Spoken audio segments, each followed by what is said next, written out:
ಮತ್ತೊಮ್ಮೆ ಈ ಗುತ್ತಿಗೆದಾರರು ಹಾಗೂ ರಾಜ್ಯ ಸರ್ಕಾರ ಇಬ್ಬರ ನಡುವೆ ಈಗ ಸಮರ ಶುರುವಾದಂತೆ ಕಾಣಿಸ್ತಾ ಇದೆ. ಗುತ್ತಿಗೆದಾರರು ಹೇಳ್ತಾ ಇರುವಂತಹ ರೀತಿಯಲ್ಲಿ ಮಾತು ತಪ್ಪಿದ್ದಾರೆ ಸಿದ್ದರಾಮಯ್ಯ ಅಂತ ಹೇಳ್ತಾ ಇದ್ದಾರೆ. ಈಗಾಗಲೇ ಉಳಿಸಿಕೊಂಡಿರುವಂತಹ ಬಾಕಿಯನ್ನ ಕೂಡ ನಮಗೆ ಕೊಟ್ಟಿಲ್ಲ ಅನ್ನುವಂಥದ್ದು ಗುತ್ತಿಗೆದಾರರ ಆಕ್ರೋಶಕ್ಕೆ ಕಾರಣ. ಇದೇ ವಿಚಾರವನ್ನ ಈಗ ಮುಂದಿಟ್ಕೊಂಡು ಹೈಕಮಾಂಡ್ ವರೆಗೂ ಕೂಡ ಹೋಗೋದಕ್ಕೂ ಕೂಡ ಗುತ್ತಿಗೆದಾರರ ಸಂಘ ನಿರ್ಧಾರವನ್ನ ಮಾಡಿದೆ ಅನ್ನುವಂಥ ಮಾಹಿತಿ ಈಗ ಲಭ್ಯ ಆಗ್ತಾ ಇದೆ. ಗುತ್ತಿಗೆದಾರರು ವರ್ಸಸ್ ರಾಜ್ಯ ಸರ್ಕಾರದ ಸಮರ. ಈ ಹಿಂದಿನ ಸರ್ಕಾರ ಇದ್ದಂತಹ ಸಂದರ್ಭದಲ್ಲಿ ಆ ನಂತರ ಚುನಾವಣೆಯಲ್ಲಿ ಆ ನಂತರ ಕಾಂಗ್ರೆಸ್ ಸರ್ಕಾರ ಅಧಿಕಾರಕ್ಕೆ ಬರೋದಕ್ಕೆ ಇದೆಲ್ಲದಕ್ಕೂ ಪರೋಕ್ಷವಾಗಿ ಕಾರಣ ಆದಂತ ಯಾವುದಾದ್ರೂ ಒಂದು ಅಂಶ ಇದೆ ಅಂತಂದ್ರೆ ಅದೇ ಈ ಕಮಿಷನ್ ಆರೋಪ. ಗುತ್ತಿಗೆದಾರರ ಸಂಘ ಕೆರಳಿದ್ದು, ಅದೇ ಗುತ್ತಿಗೆದಾರರ ಸಂಘ ಈಗ ಮತ್ತೆ ಕೆರಳಿದೆ. ಗುತ್ತಿಗೆದಾರರಿಗೆ ಬರೋಬ್ಬರಿ 36,000 ಕೋಟಿ ಹಣ ಬಾಕಿ ಇದೆ ಅಂತ ಹೇಳ್ತಾ ಇದ್ದಾರೆ. ಸಂಪೂರ್ಣ ಕಾಮಗಾರಿಯನ್ನು ಸ್ಥಗಿತಗೊಳಿಸೋದಕ್ಕೆ ತೀರ್ಮಾನ ಮಾಡಿದ್ದಾರೆ. ಈಗ ಬಾಕಿ ಇರುವಂತಹ 8 ಇಲಾಖೆಗಳ ದಾಖಲೆಗಳನ್ನ ಬಿಡುಗಡೆ ಮಾಡ್ತೀವಿ ಅನ್ನುವಂತಹ ನಿಟ್ಟಿನಲ್ಲೂ ಕೂಡ ಈಗ ಸಂಘ ತೀರ್ಮಾನವನ್ನ ಮಾಡಿರೋದು, ತಯಾರಿಯನ್ನ ಕೂಡ ಮಾಡಿಕೊಂಡಿದೆ.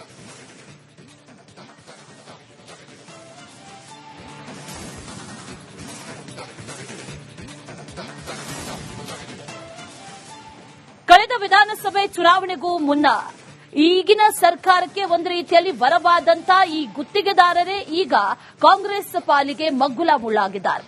ಈ ಬಾರಿ ಗುತ್ತಿಗೆದಾರರು ಕೆರಳಿದ್ದಾರೆ. ಬಾಕಿ ಇರುವಂತಹ ಹಣವನ್ನ ಬಿಡುಗಡೆ ಮಾಡಬೇಕು, ಇಲ್ಲವಾದರೆ ಯಾವುದೇ ರೀತಿಯ ಕಾಮಗಾರಿಗಳನ್ನ ಮಾಡೋದಿಲ್ಲ ಅನ್ನುವಂತಹ ನಿಟ್ಟಿನಲ್ಲೂ ಕೂಡ ಹೇಳ್ತಾ ಇದ್ದಾರೆ. ಸಿದ್ದರಾಮಯ್ಯ ಸರ್ಕಾರಕ್ಕೆ ಇದು ತಲೆನೋವಾಗಿ ಪರಿಣಮಿಸಿದೆ. ಅದರ ಜೊತೆಯಲ್ಲಿ ಹೈಕಮಾಂಡ್ ನಾಯಕರವರೆಗೂ ಕೂಡ ಹೋಗುವಂತಹ ನಿಟ್ಟಿನಲ್ಲೂ ಕೂಡ ತೀರ್ಮಾನವನ್ನ ಮಾಡಿದ್ದಾರೆ. ಹಾಗಾದ್ರೆ ಅಸಲಿಗೆ ಆಗಿದ್ದೇನು, ಆಗ್ತಾ ಇರೋದೇನು, ಇದರ ಬಗ್ಗೆ ಒಂದು ರಿಪೋರ್ಟ್ ಇದೆ, ನೋಡ್ಕೊಂಡ್ಬನ್ನಿ.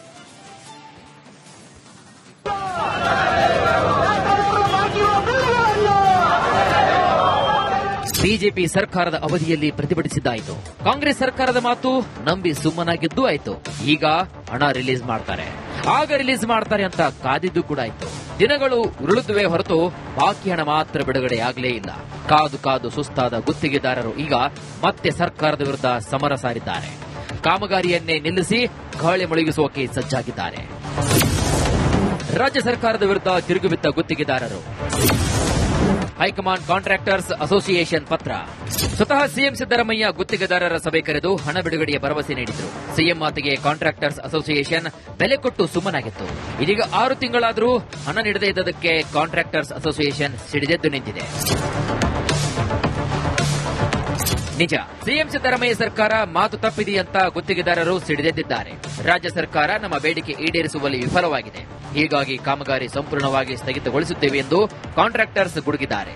ಅಷ್ಟೇ ಅಲ್ಲ, ಸರ್ಕಾರದ ವಿರುದ್ಧ ಹೈಕಮಾಂಡ್ ಅಸ್ತ್ರ ಹೂಡಿದೆ. ಸರ್ಕಾರದ ವಿರುದ್ಧ ಗುತ್ತಿಗೆ ಸಮರ. ಗುತ್ತಿಗೆದಾರರಿಗೆ 36,000 ಕೋಟಿ ಬಾಕಿ ಹಣ ಬರಬೇಕಂತೆ. ಹೀಗಾಗಿ 2 ಇಲಾಖಾ ಸಚಿವರ ವಿರುದ್ಧ ಕಾಂಟ್ರಾಕ್ಟರ್ಸ್ ಸಿಡಿದೆದ್ದಿದ್ದಾರೆ. ಅಷ್ಟೇ ಅಲ್ಲ, ಕಾಮಗಾರಿ ಹಣ ಬಿಡುಗಡೆ ಆಗಬೇಕು ಅಂದ್ರೆ ಕಮಿಷನ್ ನೀಡಬೇಕಂತೆ. ಕಮಿಷನ್ ನೀಡಿದ್ರೂ ಕಾಮಗಾರಿ ಹಣ ನೀಡುತ್ತಿಲ್ಲ ಅಂತ ಕಿಡಿಕಾರಿದ್ದಾರೆ. ಇದರಿಂದ ಕಂಗಾಲಾದ ಗುತ್ತಿಗೆದಾರರು ಕಾಂಗ್ರೆಸ್ ಹೈಕಮಾಂಡ್ಗೆ ಪತ್ರವನ್ನು ಬರೆಯಲು ಸಜ್ಜಾಗಿದ್ದಾರೆ.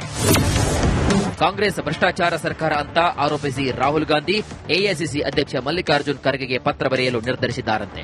ಈಗಾಗಲೇ ಹಲವು ಗುತ್ತಿಗೆದಾರರು ತಮ್ಮ ಕೆಲಸವನ್ನು ನಿಲ್ಲಿಸಿದ್ದಾರೆ. ಬಾಕಿ ಹಣ ನೀಡದೇ ಇದ್ರೆ ಕೆಲಸ ಮಾಡಲ್ಲ ಅಂತ ಸಿದ್ದು ಸರ್ಕಾರಕ್ಕೆ ಖಡಕ್ ಸಂದೇಶ ರವಾನಿಸಿದ್ದಾರೆ. ಗುತ್ತಿಗೆದಾರರ ಎಚ್ಚರಿಕೆಗೆ ಸರ್ಕಾರ ಮಣಿಯುತ್ತಾ ಅನ್ನೋದೇ suspense. Political bureau, republic Kannada.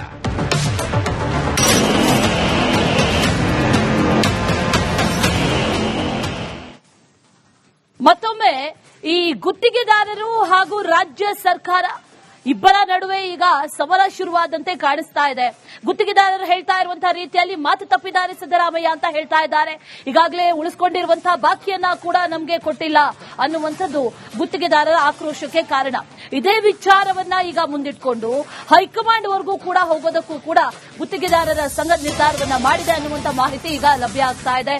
ಗುತ್ತಿಗೆದಾರರು ವರ್ಸಸ್ ರಾಜ್ಯ ಸರ್ಕಾರದ ಸಮರ.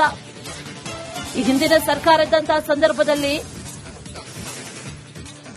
ಆ ನಂತರ ಚುನಾವಣೆಯಲ್ಲಿ ಆ ನಂತರ ಕಾಂಗ್ರೆಸ್ ಸರ್ಕಾರ ಅಧಿಕಾರಕ್ಕೆ ಬರೋದಕ್ಕೆ ಇದೆಲ್ಲದಕ್ಕೂ ಪರೋಕ್ಷವಾಗಿ ಕಾರಣ ಆದಂತ ಯಾವುದಾದ್ರೂ ಒಂದು ಅಂಶ ಇದೆ ಅಂತಂದ್ರೆ ಅದೇ ಈ ಕಮಿಷನ್ ಆರೋಪ. ಗುತ್ತಿಗೆದಾರರ ಸಂಘ ಕೆರಳಿದ್ದು, ಅದೇ ಗುತ್ತಿಗೆದಾರರ ಸಂಘ ಈಗ ಮತ್ತೆ ಕೆರಳಿದೆ. ಗುತ್ತಿಗೆದಾರರಿಗೆ ಬರೋಬ್ಬರಿ 36,000 ಕೋಟಿ ಹಣ ಬಾಕಿ ಇದೆ ಅಂತ ಹೇಳ್ತಾ ಇದ್ದಾರೆ. ಸಂಪೂರ್ಣ ಕಾಮಗಾರಿಯನ್ನು ಸ್ಥಗಿತಗೊಳಿಸೋದಕ್ಕೆ ತೀರ್ಮಾನ ಮಾಡಿದ್ದಾರೆ. ಈಗ ಬಾಕಿ ಇರುವಂತಹ 8 ಇಲಾಖೆಗಳ ದಾಖಲೆಗಳನ್ನ ಬಿಡುಗಡೆ ಮಾಡ್ತೀವಿ ಅನ್ನುವಂತಹ ನಿಟ್ಟಿನಲ್ಲೂ ಕೂಡ ಈಗ ಸಂಘ ತೀರ್ಮಾನವನ್ನ ಮಾಡಿರೋದು, ತಯಾರಿಯನ್ನ ಕೂಡ ಮಾಡಿಕೊಂಡಿದೆ.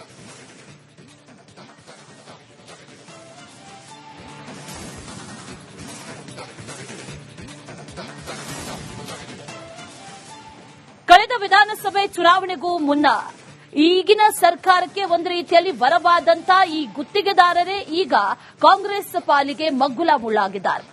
ಈ ಬಾರಿ ಗುತ್ತಿಗೆದಾರರು ಕೆರಳಿದ್ದಾರೆ, ಬಾಕಿ ಇರುವಂತಹ ಹಣವನ್ನ ಬಿಡುಗಡೆ ಮಾಡಬೇಕು, ಇಲ್ಲವಾದರೆ ಯಾವುದೇ ರೀತಿಯ ಕಾಮಗಾರಿಗಳನ್ನ ಮಾಡೋದಿಲ್ಲ ಅನ್ನುವಂತಹ ನಿಟ್ಟಿನಲ್ಲೂ ಕೂಡ ಹೇಳ್ತಾ ಇದ್ದಾರೆ. ಸಿದ್ದರಾಮಯ್ಯ ಸರ್ಕಾರಕ್ಕೆ ಇದು ತಲೆನೋವಾಗಿ ಪರಿಣಮಿಸಿದೆ. ಅದರ ಜೊತೆಯಲ್ಲಿ ಹೈಕಮಾಂಡ್ ನಾಯಕರವರೆಗೂ ಕೂಡ ಹೋಗುವಂತಹ ನಿಟ್ಟಿನಲ್ಲೂ ಕೂಡ ತೀರ್ಮಾನವನ್ನ ಮಾಡಿದ್ದಾರೆ. ಹಾಗಾದ್ರೆ ಅಸಲಿಗೆ ಆಗಿದ್ದೇನು, ಆಗ್ತಾ ಇರೋದೇನು, ಇದರ ಬಗ್ಗೆ ಒಂದು ರಿಪೋರ್ಟ್ ಇದೆ, ನೋಡ್ಕೊಂಡ್ಬನ್ನಿ.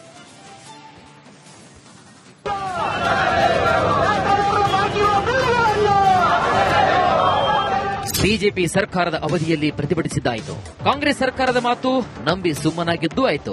ಈಗ ಹಣ ರಿಲೀಸ್ ಮಾಡ್ತಾರೆ, ಆಗ ರಿಲೀಸ್ ಮಾಡ್ತಾರೆ ಅಂತ ಕಾದಿದ್ದು ಕೂಡ ಆಯ್ತು.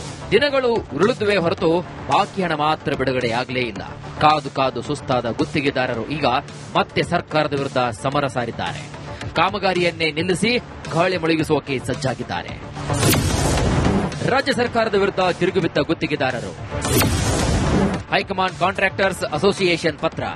ಸ್ವತಃ ಸಿಎಂ ಸಿದ್ದರಾಮಯ್ಯ ಗುತ್ತಿಗೆದಾರರ ಸಭೆ ಕರೆದು ಹಣ ಬಿಡುಗಡೆಯ ಭರವಸೆ ನೀಡಿದ್ರು. ಸಿಎಂ ಮಾತಿಗೆ ಕಾಂಟ್ರಾಕ್ಟರ್ಸ್ ಅಸೋಸಿಯೇಷನ್ ಬೆಲೆ ಕೊಟ್ಟು ಸುಮ್ಮನಾಗಿತ್ತು. ಇದೀಗ 6 ತಿಂಗಳಾದರೂ ಹಣ ನೀಡದೇ ಇದ್ದದಕ್ಕೆ ಕಾಂಟ್ರಾಕ್ಟರ್ಸ್ ಅಸೋಸಿಯೇಷನ್ ಸಿಡಿದೆದ್ದು ನಿಂತಿದೆ. ನಿಜ, ಸಿಎಂ ಸಿದ್ದರಾಮಯ್ಯ ಸರ್ಕಾರ ಮಾತು ತಪ್ಪಿದೆಯಂತ ಗುತ್ತಿಗೆದಾರರು ಸಿಡಿದೆದ್ದಿದ್ದಾರೆ. ರಾಜ್ಯ ಸರ್ಕಾರ ನಮ್ಮ ಬೇಡಿಕೆ ಈಡೇರಿಸುವಲ್ಲಿ ವಿಫಲವಾಗಿದೆ, ಹೀಗಾಗಿ ಕಾಮಗಾರಿ ಸಂಪೂರ್ಣವಾಗಿ ಸ್ಥಗಿತಗೊಳಿಸುತ್ತೇವೆ ಎಂದು ಕಾಂಟ್ರಾಕ್ಟರ್ಸ್ ಗುಡುಗಿದ್ದಾರೆ. ಅಷ್ಟೇ ಅಲ್ಲ, ಸರ್ಕಾರದ ವಿರುದ್ಧ ಹೈಕಮಾಂಡ್ ಅಸ್ತ್ರ ಹೂಡಿದೆ. ಸರ್ಕಾರದ ವಿರುದ್ಧ ಗುತ್ತಿಗೆ ಸಮರ. ಗುತ್ತಿಗೆದಾರರಿಗೆ 36,000 ಕೋಟಿ ಬಾಕಿ ಹಣ ಬರಬೇಕಂತೆ. ಹೀಗಾಗಿ 2 ಇಲಾಖಾ ಸಚಿವರ ವಿರುದ್ಧ ಕಾಂಟ್ರಾಕ್ಟರ್ಸ್ ಸಿಡಿದೆದ್ದಿದ್ದಾರೆ. ಅಷ್ಟೇ ಅಲ್ಲ, ಕಾಮಗಾರಿ ಹಣ ಬಿಡುಗಡೆ ಆಗಬೇಕು ಅಂದ್ರೆ ಕಮಿಷನ್ ನೀಡಬೇಕಂತೆ. ಕಮಿಷನ್ ನೀಡಿದ್ರೂ ಕಾಮಗಾರಿ ಹಣ ನೀಡುತ್ತಿಲ್ಲ ಅಂತ ಕಿಡಿಕಾರಿದ್ದಾರೆ. ಇದರಿಂದ ಕಂಗಾಲಾದ ಗುತ್ತಿಗೆದಾರರು ಕಾಂಗ್ರೆಸ್ ಹೈಕಮಾಂಡ್ಗೆ ಪತ್ರವನ್ನು ಬರೆಯಲು ಸಜ್ಜಾಗಿದ್ದಾರೆ. ಕಾಂಗ್ರೆಸ್ ಭ್ರಷ್ಟಾಚಾರ ಸರ್ಕಾರ ಅಂತ ಆರೋಪಿಸಿ ರಾಹುಲ್ ಗಾಂಧಿ ಎಐಸಿಸಿ ಅಧ್ಯಕ್ಷ ಮಲ್ಲಿಕಾರ್ಜುನ್ ಖರ್ಗೆಗೆ ಪತ್ರ ಬರೆಯಲು ನಿರ್ಧರಿಸಿದ್ದಾರಂತೆ. ಈಗಾಗಲೇ ಹಲವು ಗುತ್ತಿಗೆದಾರರು ತಮ್ಮ ಕೆಲಸವನ್ನು ನಿಲ್ಲಿಸಿದ್ದಾರೆ.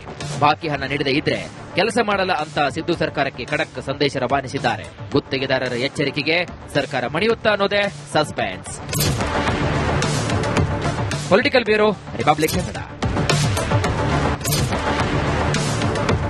Political bureau, republic Kannada.